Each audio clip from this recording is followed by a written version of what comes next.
Andrew, first of all, what exactly is the latest on the situation in Syria?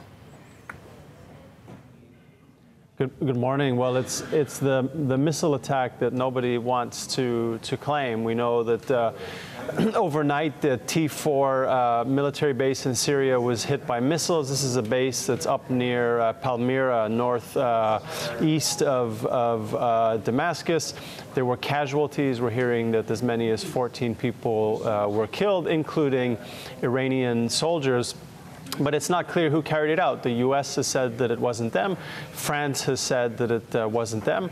And Russia most helpfully came out and said that it was carried out by Israelis.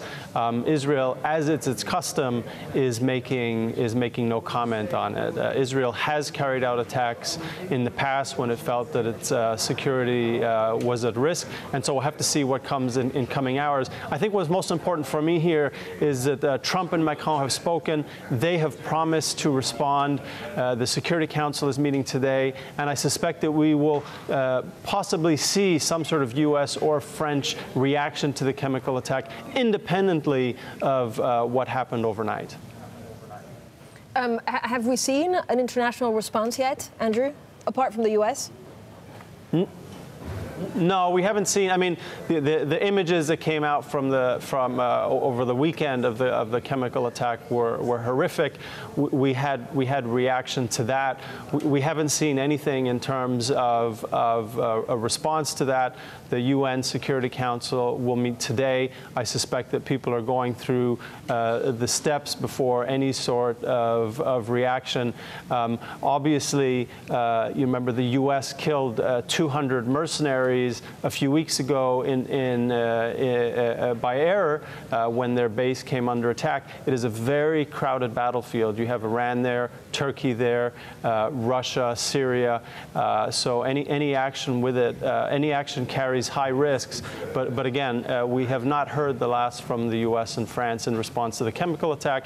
That will come in coming hours after the Security Council meeting today. Andrew, am I right in remembering that the last time we talked about a chemical attack in Syria was in 2013? And what was the international response then?